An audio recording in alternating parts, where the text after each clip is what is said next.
నా కూతురికి ఏమన్నా ఆలంకరా ముడ్డోకరా నా కూతురు ఎంత చక్కగా ఉందారా ఎందుకు వంకర్రా నా కూతురు ఎందుకు వద్దంటున్నావురా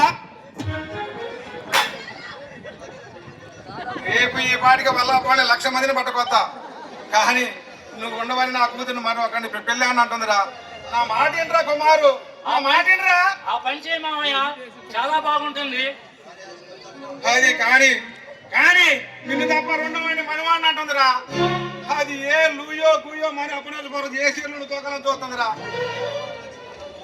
అదే కుమార్ లక్ష్మిని ఎందుకు పెళ్లి చేసుకోవడం నీకు ఇష్టం లేదురా వేరే ఏమైనా కారణాలు ఉన్నాయా వేరే కారణాలు ఏముంటాయి నాన్న నాకు ఇష్టం లేదు నీకు ఇష్టం లేదంటే తప్పుతుంది అనుకుంటున్నావా మీ చిన్నప్పుడే లక్ష్మికి నీకు నిర్ణయించాము ఇప్పుడు కొత్తగా నిర్ణయించడానికి ఏమీ లేదురా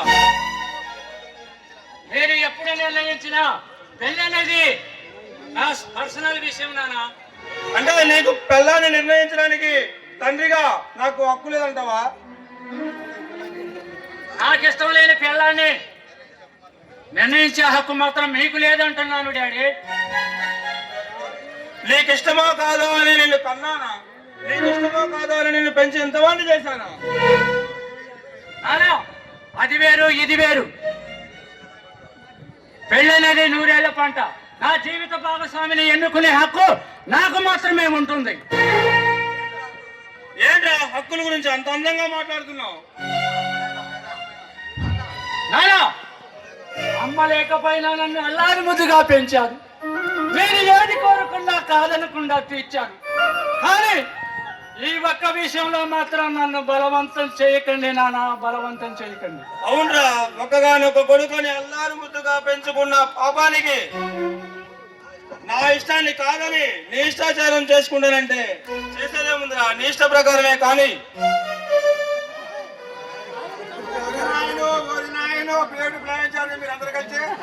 చూస్తూనే ఉన్నావుగా బావా నువ్వు కూడా అమ్మో గోలమ్ము గోలమ్ము ఓ అక్క ఓలక్క నువ్వు చచ్చాడు అక్క నేను నా పాత్రపోట ఇడ్లీలు తిని లేటెక్కని పోయి ఓ అక్క నీ కొడుకు చూసావంటే ఎంత వస్తాడు ఓ అక్క ఓలక్క నా కూతురికి ఎంత అన్యాయం చేసావు చూసావు అక్క అరే నా కూతురికి అన్యాయం చేసి నీకు న్యాయం జరగదురా అక్క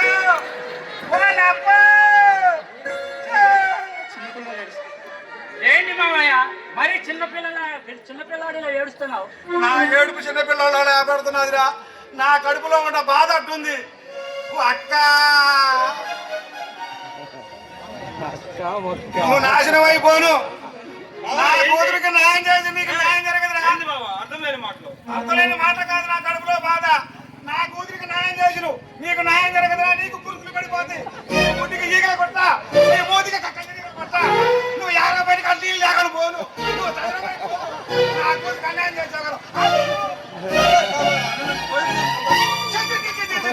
నాకే పోయినవా నీ ఇంట్లో కూడా వచ్చాయి అసలు ఇతరులకు వచ్చి నా కూతురికి అన్యాయం చేశారు నీ కడప దొక్కుతానే ఇంకా నీ కడప దొక్కితే నా నెల ఎంత పని చేసినా వెళ్ళటం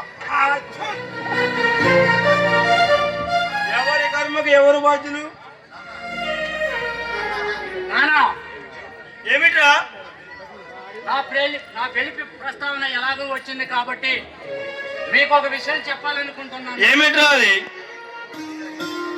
అది ఏమిట్రా తడబడుతున్నావు అదే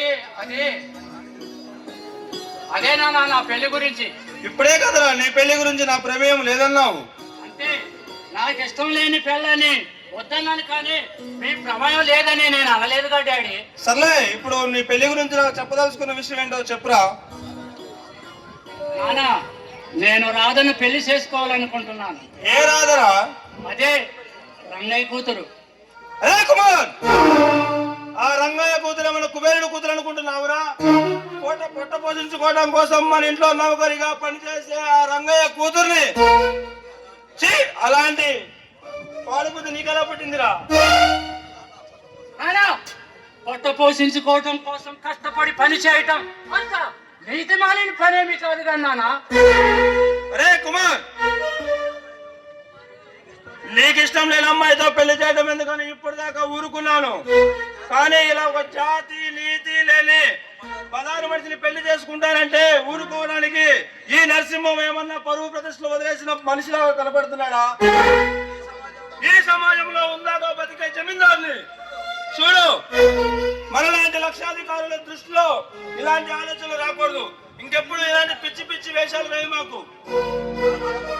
నా కన్న కొడుకు అని కూడా చూడకుండా కషాయం వల్ల మారాల్సి వస్తుంది, జాగ్రత్త. అయినా నాకు కావాల్సింది ఈ ఆస్తులు అంతస్తులు హోదాలు కాదు. నా మనసుకు నచ్చిన రాధతో నా జీవితం. ఏమిటా జాత కూదని మీద అంత ప్రేమ పోస్తున్నావు? ఈ 2 రోజుల్లోనే దాని అందాలన్నీ చూపించి నిన్ను లొంగ తీసుకుందరా? అరే కుమార్, నువ్వేదైనా చేయదలుచుకుంటే మన హోదాకి తగ్గట్టు చేయి, నేను సంతోషిస్తాను. అంతేకాని ఇలాంటి చిల్లర పనులు ఏమిట్రా? నానా, మీరు ఎన్ని చెప్పినా ఎలా అనుకున్నా నా నిర్ణయం మాత్రం మారదు. అంటే ఈ మన పరువు గౌరవ మర్యాదలు మంట కలపడానికి నిర్ణయించుకున్నావు అన్నమాట. నేను నీతి మాలిని పని చేయటం లేదు. మన గౌరవ మర్యాదలు మంట కలిసిపోవటానికి పైగా నేను చేస్తుంది నేరము కాదు, పాపము కాదు. నా మనసుకు నచ్చిన రాధను పెళ్లి చేసుకోవాలనుకుంటున్నాను. ఇది తప్పని ఈ సమాజంలో ఎవరు వేలెత్తి చూపలేరు. నా కడుపును పుట్టి నాకే ఎదురు సమాధానం చెప్తున్నావంటే నీ పరిస్థితి చాలా దూరం వచ్చిందన్నమాట. తప్పదు నాన్న, ఒక్కొక్కప్పుడు పరిస్థితుల ప్రభావం అలా చేస్తూ ఉంటుంది. అరే నీ నిర్ణయం మార్చుకోనంటావు అయితే? అరే కుమార్, చివరిసారిగా చెప్తున్నా, సింహంలా గర్జించే ఈ నరసింహం కొడుకుగా ఉండాలనుకుంటే నేను చెప్పినట్టుగా విను. పిచ్చి పిచ్చి వేషాలు మానేసి నేను చెప్పినట్టు నడుచుకో. లేదా ఈ నరసింహం ఏకైక ముద్దుల కొడుకు ఇక్కడే వదిలేసి ఉట్టి కుమారుగా ఇప్పుడే ఈ క్షణమే బయటికి వెళ్ళిపో.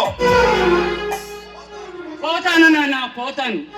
ఆస్తి కోసం అంతస్తు కోసం ఆశపడి నా నిర్ణయాన్ని మార్చుకుంటాననుకుంటే అది